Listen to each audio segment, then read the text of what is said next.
Your full attention, please welcome Gregory Green. Thank you. So this presentation today is based upon red fox research that I initiated several years ago in Eastern Oregon. It's still research that's going on. We're still trying to answer some questions, but we've gone a long way. We've made some publications, and I want to talk about that today. So the subject is the Rocky Mountain red fox. The Rocky Mountain red fox, Vulpes macroura, is one of 13 recognized subspecies of red fox in North America. 2 ice ages ago, during the Illinoisan, red foxes first entered into North America. They entered in through the Bering Straits, the Bering Land Bridge, and presumably spread out through most of northern North America. And then during the last ice age, fox populations got split, at least split. Populations were spread down into what is the southern refugia of the ice age, this lower part, and these are known as the Nearctic clade of red foxes because they've been here for a long, long time. They eventually split into 2 separate subclades, an eastern and a mountain. There was an area in between during the last ice age. The Great Plains was pretty much uninhabitable, especially for foxes. Katabatic winds kept that place pretty intolerable for these species. At the same time, there was a new species, a new subclade of fox called the Holarctic clade of fox that came in as a new group into North America. So we get this image here of Beringia, and we know that red foxes occurred there because there's one right here. But this is a split on the map amongst the 13 subspecies based upon, here's the subspecies of the eastern subclade, the mountain subclade, and the Holarctic clade. The western subclade is the mountain subclade because they're made up mostly of subspecies of foxes which occur in the higher elevations in the mountains. These are foxes that basically are still somewhat adapted to the last ice age, so they live at higher and colder elevations. And as a result of that, we don't know as much about them as we do as red foxes elsewhere. So, native mountain red foxes, such as this one from the Rocky Mountains proper, look different than other red foxes. You can see the sort of the light tawny color of this one from the Rocky Mountains. These are from the North Cascades of Washington, and here's one from the Sierra Nevada. So these are the 3 main subspecies, the Sierra Nevada, the Cascades, and the Rocky Mountain red foxes. They look very different than what you would typically think about a red fox. When somebody thinks about a red fox, especially one from the East Coast, one from Alaska, it's sort of a burnt orange color, as I would say. Very different animal. So, some of the characteristics of a native mountain red fox are they have much longer chest hairs, almost like a mane with a long nape. As a result of that, the line between the white and the color is ambiguous. They tend to be a tawny or pale yellow color, and they often have what's called a frosty butt. So it's just a gray part on their butt. You'll see that on all populations of red fox, but it's really prevalent in mountain red foxes. So one of the things I wanted to do was establish that, indeed that mountain red foxes were native. And originally, and this is a picture of a drawing of Fort Nez Perce that occurred near Walla Walla, actually where Wallula is, on the mouth of the Walla Walla River near Columbia. The man in the middle is Archibald McKenzie. He's the chief factor, and he's trading loose pelts with some Native American women, which was this is written of an actual scene. We know that we had native red foxes because this fort alone traded 1,600 red foxes from the local Native Americans. We also know from trade patterns of where that fort was and where they did it, that most of these foxes would have come from the Blue Mountains, where the Cayuse Nez Perce and somewhat the Umatilla tribes occupied. So, with some establishment that these foxes were native at one time in the Blue Mountains of eastern Oregon. We also know some little bit of history. The traders gave Indian sub-chiefs, Native American sub-chiefs that had helped them with the trade, they gave them foxtails hats, 4 foxtails in a hat. And this is an example of one of those, which was basically a sign that they had contributed to the fur trade. So we also see that this is Yuma Pema. He was also known as grizzly bear. This is late 1800s, and he always, whenever he had his picture taken, his totem was actually a red fox pelt. Also, this is Lee Raymond Dice.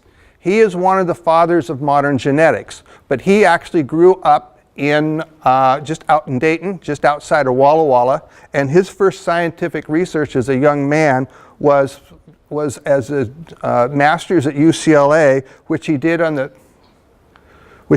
the distribution of land vertebrates of southeastern Washington. And he said at the time that red foxes were common, and this is 1905, that foxes were common in the Blue Mountains of southeastern Washington. Then Vernon Bailey wrote his classic, 1936 classic on the mammals of the life zones of Oregon. And in it, he described the range at that time of red foxes in Oregon. And in it, we see here, the range, this light coloration is the range that he stated for the Rocky Mountain red fox, with the red dots, places that he had, where foxes had been collected to establish that particular range. But he also said that at the time, that while they had not been exterminated, they were on their way out. They were on their way out because of heavy trapping pressure that occurred in the 20s and 30s. During that period of time, there was basically a fur boom related to one type of fur in particular, and that's silver phase pelts of red foxes. So, it was a fashion at a time when people were making a few dollars a day. Some of these pelts were selling for $1,000 a piece. The boom was started because of a couple of guys that didn't tell anybody in Canada that they had learned how to raise silver foxes in pens. Eventually that was exposed, and soon during the Depression, all across the country, people were raising silver phase red foxes. A number of these foxes escaped. Now, we're pretty certain not successfully, because silvers are recessive, and if you're going to go out there and you're going to find red foxes and think they escaped from a silver fox farm, they didn't, because silver foxes only produce silver foxes. But then in the 30s, and the 40s, the 50s, we started seeing a lot of use of toxins to control predators. And in this particular, red foxes became a secondary target to a lot of this. And this is probably the one thing that happened that really eliminated red foxes from eastern Oregon. And then 1970, Bob Mace wrote the book called Oregon's Fur-Bearing Animals. Now, this is at the time it was the Oregon State Game Commission, now it's the Oregon Department of Fish and Wildlife Service. It wasn't meant to be a definitive publication on the fur bearers of the state of Oregon. However, without other sources, this is what the biologists that worked for the commission were using for their understanding of what was going on in terms of fur bearers. And in it that he wrote this statement that red foxes were once native, but the native animals have disappeared, And the foxes present are descendants of eastern stock. So, in that statement, he basically stated that don't worry about what you see in the way of foxes, they're non-native. The native foxes are gone. And as a result of that, for a long time, for the last several decades, everybody has assumed that what they were seeing in terms of foxes that were starting to expand into Oregon, population expansion, were these non-native foxes from the east, and they needed to be treated like a non-native invasive, not like as native species, that's, you know, and such as for the bobcat. So, in fact, even till very recently, the Oregon Conservation Strategy for the Blue Mountains ecoregion stated that red foxes, and in this case overstated that they were from European descent, believing that eastern foxes are also from European descent, that was the fox as a documented invasive species in the Blue Mountains. So there was a lot of presumption that the foxes that people were seeing that were there were an invasive species. They were going to be a really management nightmare, and you know, we need to do all that we can to keep them from establishing. So, and it's true that there were foxes from the East Coast that were introduced into the Willamette Valley of Oregon, but that is a long ways away from where fox populations were beginning to expand and become visible in the 70s and 80s and on into recently. Everybody assumed, and we had biologists whose entire career was under this assumption, that red foxes that had been recorded as starting to expand through the Snake River Plain were simply red foxes, the same foxes finally expanding into eastern Oregon, non-native foxes. And to the point that, you know, eventually foxes became established. As you can see, these are den sites from locations that I've collected, information that I've collected from all of these den sites. You can see that the distributions, it's 3-4 rather areas, but there's quite a bit of distribution across. And one thing else to point out is a lot of these den site information is from wildlife services who were controlling foxes, controlling dens, because after all, they're an invasive species and you're trying to control that. So this was the prevailing thought until a few years ago, that on the distribution and ecology of red foxes in eastern Oregon, that basically we have Idaho non-native foxes that have come out, moved to the John Day region, have moved up here into around in the Wallowas, the Blue Mountains, in the Wallowa Mountain area, and over here in the Columbia Basin. And they were concerned that there might be a problem. However, there was 3 problems. And the first problem is the literature that showed for these foxes expanding into Snake River, that literature, they described the foxes as to be an tawny fox, that it did not look like an eastern red fox, and in fact, they thought it was a Rocky Mountain red fox. Also, during this time that people were saying and thought that there were no foxes in eastern Oregon, people were reporting foxes at high elevations in the Wallowa Mountains, which are very high, 10,000, 11,000 foot mountains in eastern Oregon. And that this might have been the source for these populations that we're seeing around the Grand Ronde Valley, around the Wallowa Mountains. And the other problem is they look like mountain foxes. They look like Rocky Mountain foxes. They did not look like, you know, the dark orange foxes that you would expect from a northern fox or an eastern fox. So, and in fact, what was going on, people were seeing these foxes and saying, that doesn't look like a normal fox. And rather than saying, hey, that might be a Rocky Mountain fox, they were saying, oh, that's definitely a mutant fur farm fox. So these were the mutant fur farm foxes that were running around there that people were, that were concerned about.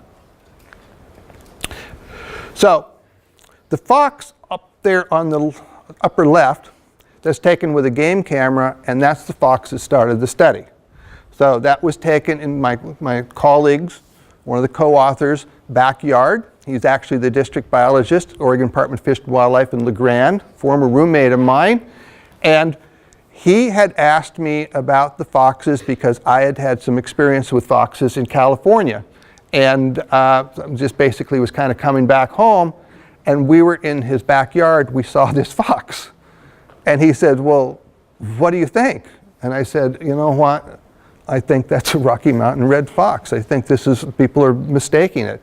So we put a game camera up, and the next day he got this picture of this particular fox. As you can see, I showed you this earlier of what the characteristics are for a native mountain red fox. And you can see all those same characteristics, the long nape, ambiguous line, long chest hairs, pale yellow, frosty butt, all of that is on this fox.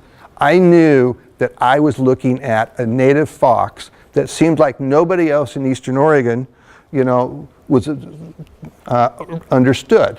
But that's because I had actually been part of a project in California that involved mountain foxes. In this case, it was a Sierra Nevada red fox, and I knew what the characteristics were. People in Oregon knew nothing about it because in their mind, native foxes had been out of the landscape for 100 years. So we started a study, a genetic study. Wasn't a very complicated study. We went out and collected the genetic material that we could find. We sent it to the genetics lab in California, and we waited back for the results. So we went out to fox dens. We collected scats.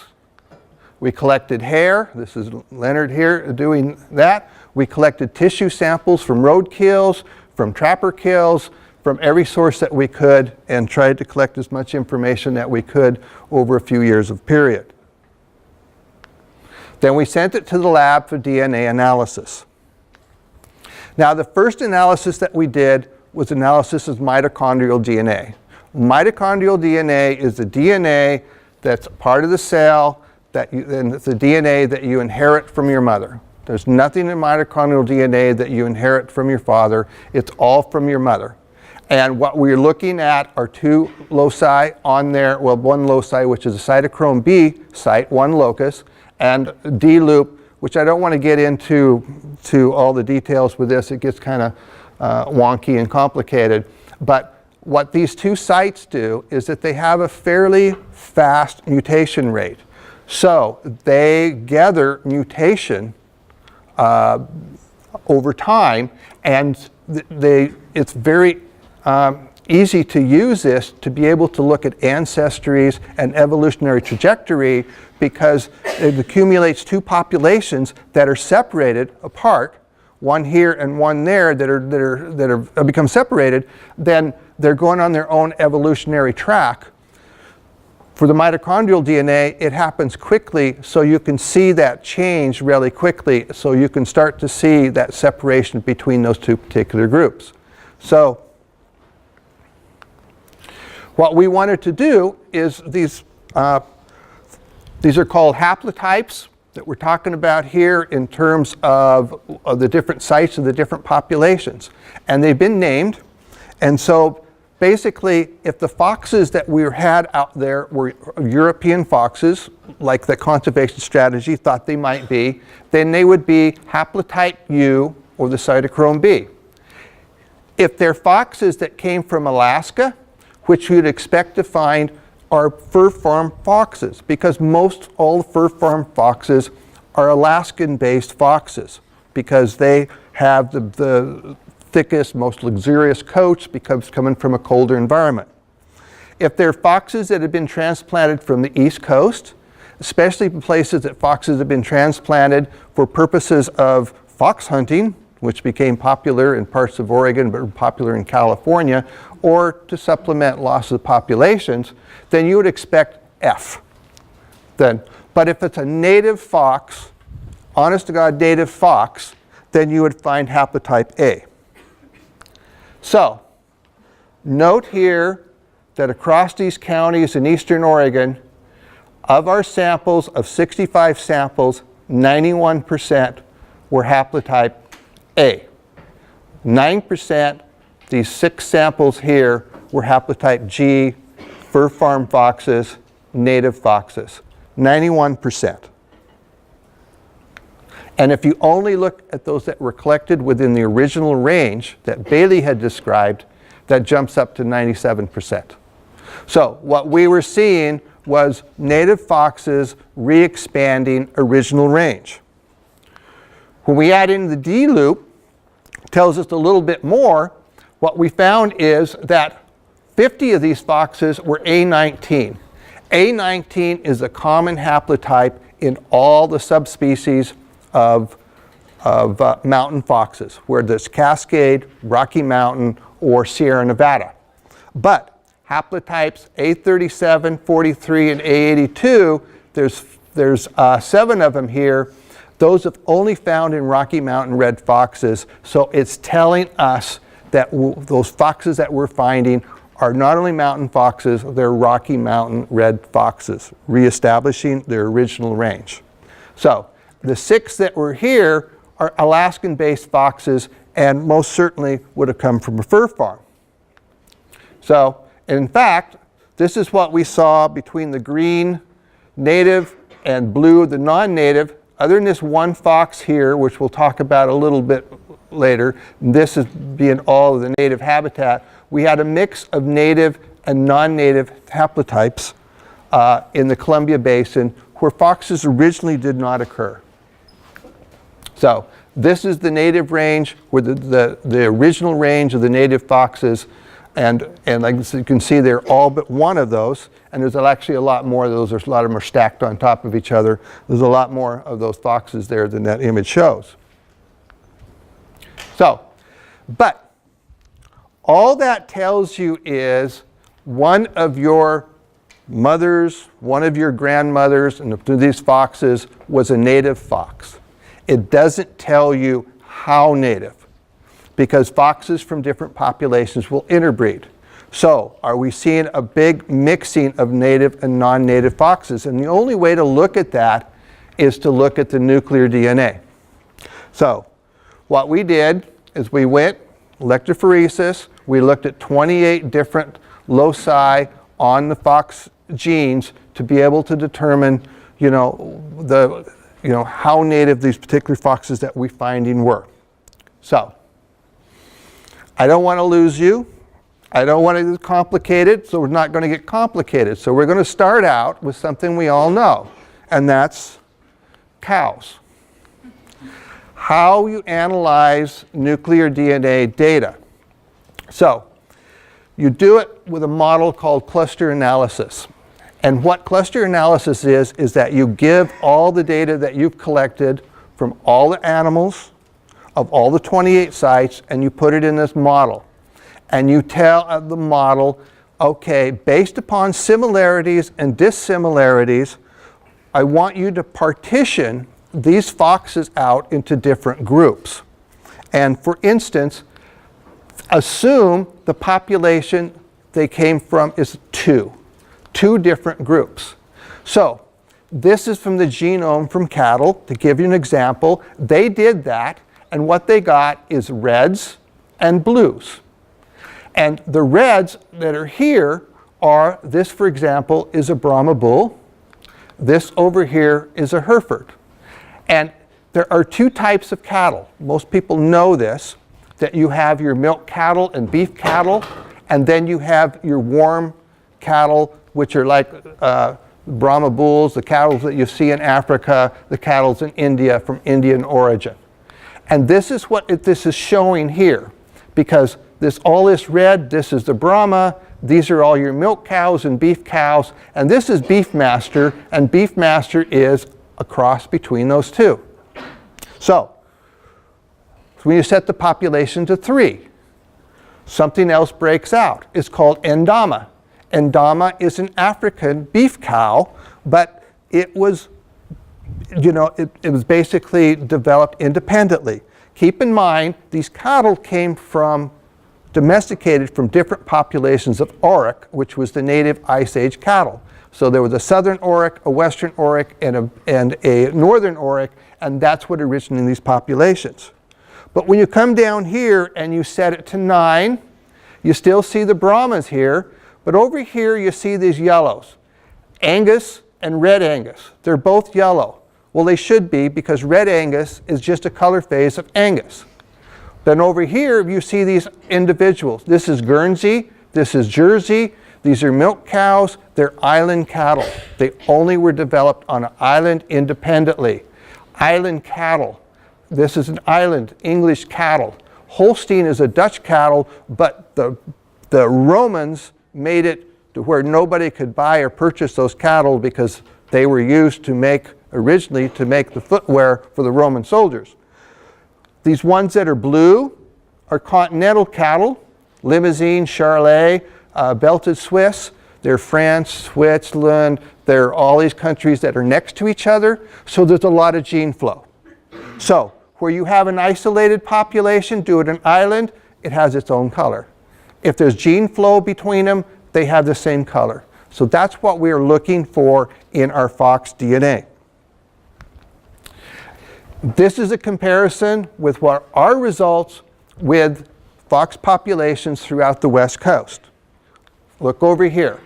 These are foxes in California, non-native foxes. They were brought in from the East Coast, Eastern, for fox hunting.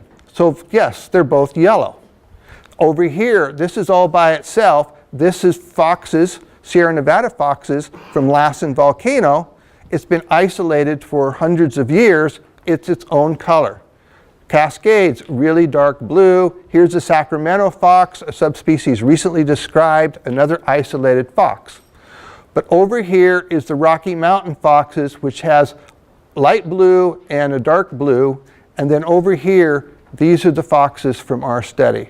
These are within the native range, and these are over here are within the non-native range. All that blue is telling you that yes, they're Rocky Mountain red foxes, but they seem to be very pure Rocky Mountain red foxes.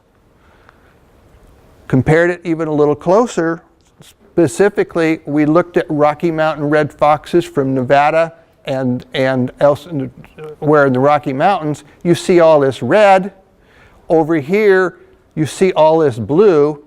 These 1, 2, 3, 4 foxes here, this fox here, and this one here.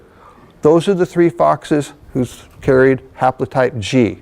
Those are non-native gene foxes. These are very pure. All those foxes were taken within a few miles of where a fur farm release occurred in 1981. They just opened up their pens and let the foxes out. They didn't go very far, but we found them, and they're right here. They've mixed with some foxes over here near Walla Walla and Umatilla, and one of them, part of one of them, ended up over here in Baker County. But all the rest of this is green, is basically showing native foxes, but they seem to be unique from other populations.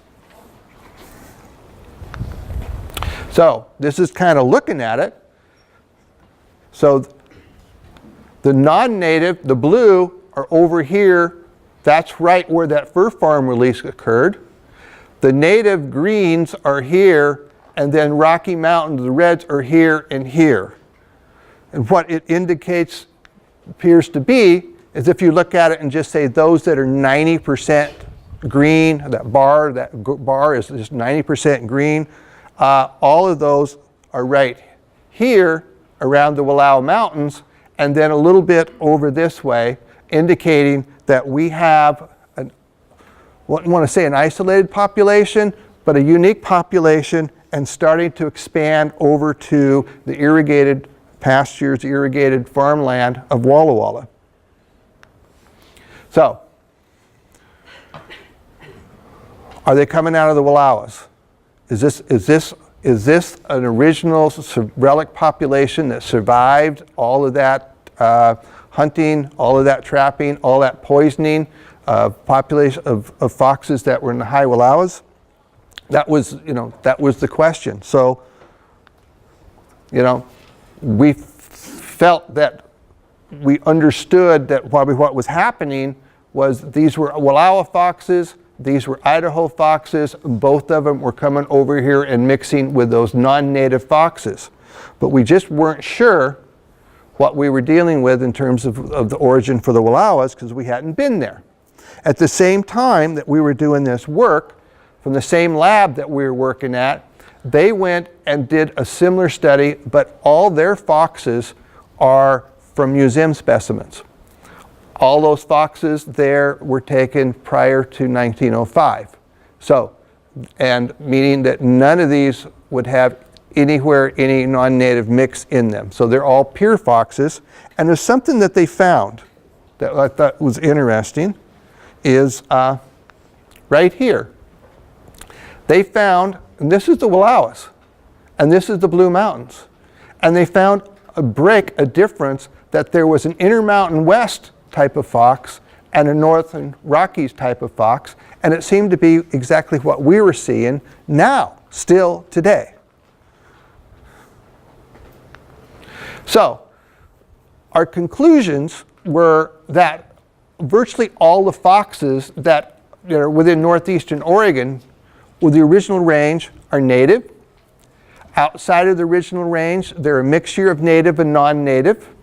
That population of the foxes ringing around the Blue Mountains are certainly native, but they appear to originated from the Wallowas themselves. But we needed verification from the Wallowas to assure that we were dealing with native foxes up in the high Wallowas. So, as you can see, these foxes look different than a red fox. This is the Wallowa fox.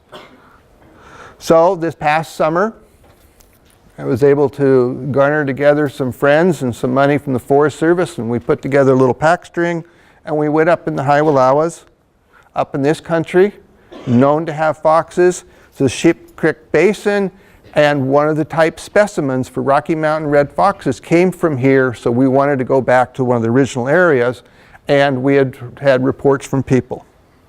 So we went and we collected all the scats that we found. Wolf scats, marten scats, coyote scats, bobcat scats, anything of the predator carnivore, badger scats, whatever, and hopefully fox scats. We did that. And I was pretty proud with my little bag of poo at the end. Especially because we found wolves, we found just about everything. And in that little bag of poo was actually some fox scats. And what we found from that, back up, what we found from that fox scats is from the mitochondrial DNA, they're all A19. And so they are native foxes. And at the same time we were doing this, the paper came out of that we published on the mitochondrial DNA part of the paper. So we had that established and published. But what was interesting is that we went there, we've tested the genetics, we've determined that they're native mountain foxes. We have not done the nuclear DNA yet. But what's nice about the story is one of the people on our project is an old close dear friend, one of our wranglers, Holly Akeson. Holly's on the commission from Oregon Department of Fish and Wildlife. She's a commissioner, and the publication, her going out here with the foxes, she had actually provided samples before. She became instrumental in, I don't have it at the end of the paper here, but she became instrumental in changing the status this last summer of red foxes in Oregon. They are no longer an invasive species. They're no longer considered an invasive species. They're now considered a fur bearer. They went from the status of a coyote to the status of a bobcat. Now it is now illegal to indiscriminately kill these foxes. You have to do it only in the winter and the trapping, and there it has to be managed and controlled, and these foxes are now back to being the native species that they once were. They are no longer that. So for me, it felt good because it was sort of a research project that at the end of the project and before it over, there was already a conservation story. These foxes are now recognized as native foxes. So also a part of this project, we looked at den habitat use, because there's some relationships with this of why. That gets us to some questions of why these foxes have reestablished the original range, but they're also moving into range that they didn't establish or they didn't live once before. So these are locations of a number of fox dens. As you can see, this is in irrigated areas. Irrigated pasture, put it this way, artificial meadows. We see more here. This is along the Umatilla River. Again, you start seeing croplands and farmlands. A lot of this is grazing for grazing. A lot of this is growing alfalfa. But again, artificial meadows. Here, it's a more drier area, near where I was born and raised. Fox dens all along the creek, not up in the hills, not where the coyotes are, but all along the creek, near the water, near those fields. So those were created back in the 30s when the Conservation Corps put in all these check dams on these creeks. And they also built larger dams for reservoirs, for irrigation, and the Columbia Basin was turned into an agricultural area, water added, and went from, on the left, which was shrub steppe, native shrub steppe, to the right, to irrigated farmland. So you can see that. All of this is now irrigated farmland, and that was once desert, or once it was shrub steppe. It was once just basically bluegrass. And you see the same thing here in Idaho, along through here along the Snake River Plain where the water is. And what that is now, instead of this, it looks like this. And this is where the voles live. And what's happened is that we have created montane vole habitat throughout all of the lowland that at one time was really nothing more than horse pasture for Native Americans. And we've created a habitat for them that's also a food source. But also, the next one, it's where they denned. Their denning sites were interesting and unique. Most of the den sites are what we call hardtop dens. They're in a culvert. They're underneath the building. They're in a rock pile. And when they did den in a soft earthen den, they'd have a dozen holes to get into that den. There's just holes. This whole bank is all holes. Here's an example. This is a den right here, but what the features it has near it, there's water, a little riparian, there's water here, there's a building, and there's a dog. Here, the den, under a building. This is water through here, little riparian, another little pond, and right buildings, people, and right there is a dog. Same thing here. Den right here, water, meadow for foraging, right here, house, and there's a dog. Anybody think what's going on? Here's another one. This is my little hometown of Heppner I grew up in. Right here. Here's your meadow, here's your stream, and everything. There's a dog there, there's a dog there. That's why. The foxes, almost every one of these foxes are crawling in closer to humans and closer to a human dog than a coyote will get. If Yellowstone, native Rocky Mountain red foxes are are reestablished and have expanded with wolves, with the increase of wolves, because wolves have caused for decline of coyotes. Yellowstone, the wolves killed out a large share of that population of coyotes, and as a result, the foxes have increased.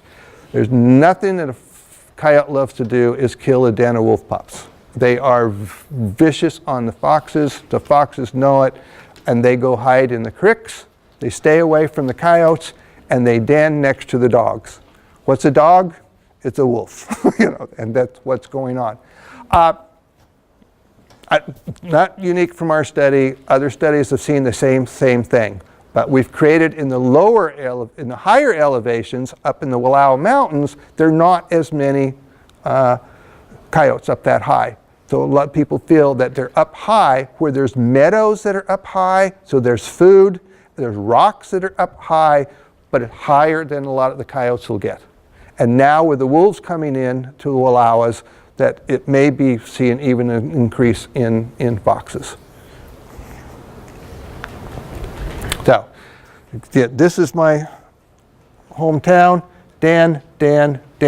They seem to den right next to the city limit sign, They don't den inside the city, but you can see it from inside the city, and right there, they're staying close to dogs and just closer than a coyote will get. So,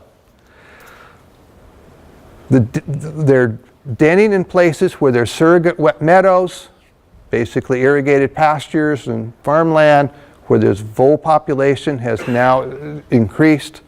They're along streams in riparian where there's drink water and there's escape, and then they seem to be near buildings and dogs, because dogs, protection from coyotes, they're living in, denning in this Goldilocks zone. Not too close to the people, but closer than the coyotes will get. So, anyway, that's the acknowledgements, and that's done. Anybody questions?